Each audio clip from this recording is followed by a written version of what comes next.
তুমি তোমার যদি আমি জীবনের 63টা বছর, তুমি যে ধরো তোমার হায়াত ধরো 63 বছর বা 60 বছর হলো, তোমাকে 63 বছর ক্লাস 9-10 পড়াইলাম, তোমার কাছে সারা জীবনই ক্লাস 9-10 কঠিন লাগবে, সারা জীবনই মনে হবে ক্লাস 9-10 কঠিন। তোমাকে যেই মুহূর্তে আমি জাস্ট একটা বছরের জন্য এইচএসসি তে নিয়ে আসলাম, সেই মুহূর্তে তোমার এই 9-10 কি এখন সহজ লাগে না কঠিন লাগে? 9-10 কমেন্টে বলো যে এইচএসসি তুলনায় 9-10 কেমন লাগে? এইচএসসি তুলনায় 9-10 কি দুনিয়া আসলো জানা? মনে হয় যে কি পড়তাম আগে। 2 বছর, কয় বছর পাইছো তোমরা? তোমরা মনে 2.5 বছর পাইছো। 2.5 বছর ধরে 4টা চ্যাপ্টার পড়ছো ফিজিক্সের মাত্র, মানে লাইক যেটা সিটি পরীক্ষার পর। তোমাদের এখনকার সিটি পরীক্ষার পর তো একটা বড় হয়, তাই না?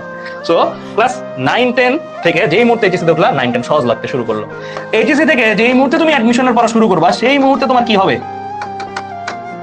এইচএসসি সহজ লাগতে শুরু করবে। এন্ড আমরা তোমাদেরকে বেসিক্যালি এইটা পড়াচ্ছি জাস্ট বিকজ অফ ওয়াই তোমার এইচএসসি সহজ লাগে এন্ড অ্যাডমিশনের সাথে আগেই পরিচিত হয়ে যাও। এন্ড অলসো আমরা এরপরও কিছু কাজ করি।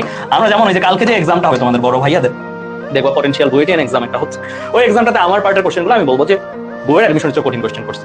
বইয়ের অ্যাডমিশনে ওই কোশ্চেন না, বইয়ের অ্যাডমিশনের চেয়ে কঠিন কোশ্চেন করছে জাস্ট এই কারণে যে ওদের কাছে যেন অ্যাডমিশনটাও সহজ লাগে, মানে আর একটু কঠিন।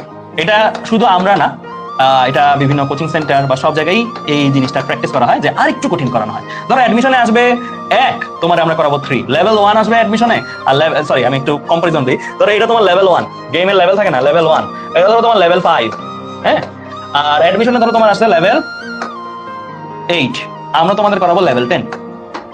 এন্ড এই লেভেল 10 করে তোমার লেভেল 8টা যেন সহজ লাগে, এন্ড লেভেল 5টা সহজ লাগবে।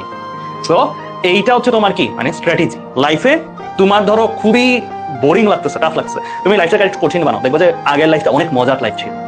আর এটা সবাই আমরা বলি যে আমরা ধরো যেই ধাপটা পার হয়ে জীবনে, ধরো ক্লাস 9 পার হওয়ার পরে, ক্লাস 9 থাকলে মনে হয় ছোটবেলায় কত ভালো ছিল, আবার ক্লাস 11 ওঠার পরে বলি 9-10 কত ভালো ছিল, অ্যাডমিশনে যাওয়ার পরে বলি এইচএসসি কত ভালো ছিল, জবে যাওয়ার পরে বলি অ্যাডমিশন কত ভালো ছিল, এন্ড সো অন। ইউনিভার্সিটি যাওয়ার পরে এইচএসসি কত ভালো ছিল। ইউনিভার্সিটি স্টুডেন্টদের কাছে তুমি যদি এইচএসসি কঠিন লাগে, তোমাকে নিয়ে মজা করবে, ট্রল করবে। বিশেষ করে বইয়ের ভাই আপুদের কাছে তুমি যদি বলো যে ভাই আপু আমি এইচএসসি পড়া পড়তে পারি না, অনেক কঠিন লাগে, তোমাদেরকে নিয়ে দেখবে যে মজা করবে, কারণ তাদের কাছে তাদের কঠিনের সাপেক্ষে তোমার কঠিনটা ছোট লাগতেছে।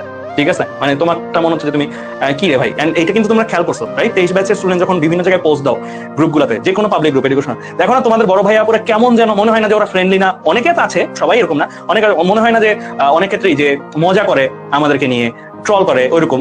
তো এটা কিন্তু তারাও যখন ইউনিভার্সিটি, তারাও কিন্তু ইউনিভার্সিটির 4th ইয়ার ভাইয়ের কাছে ফার্স্ট ইয়ার, আর ফার্স্ট ইয়ার পরে এরকম করতেছে। এটা একটা চলমান প্রসেস, হ্যাঁ। সো এই চলমান প্রসেসে বেসিক্যালি তোমার যেটা করতে হবে সেটা হচ্ছে তুমি তোমার লেভেল থেকে একটু ভলিউম বাড়াই দিবা, মানে তুমি যেই ভলিউমে শুনতা সেই ভলিউমে একটু ভলিউমটা বাড়াই দিবা, তাহলে তোমার আগের ভলিউমটা আরো প্লিজেন্ট, আরো সুন্দর লাগবে আগের লেভেলটা। ঠিক আছে।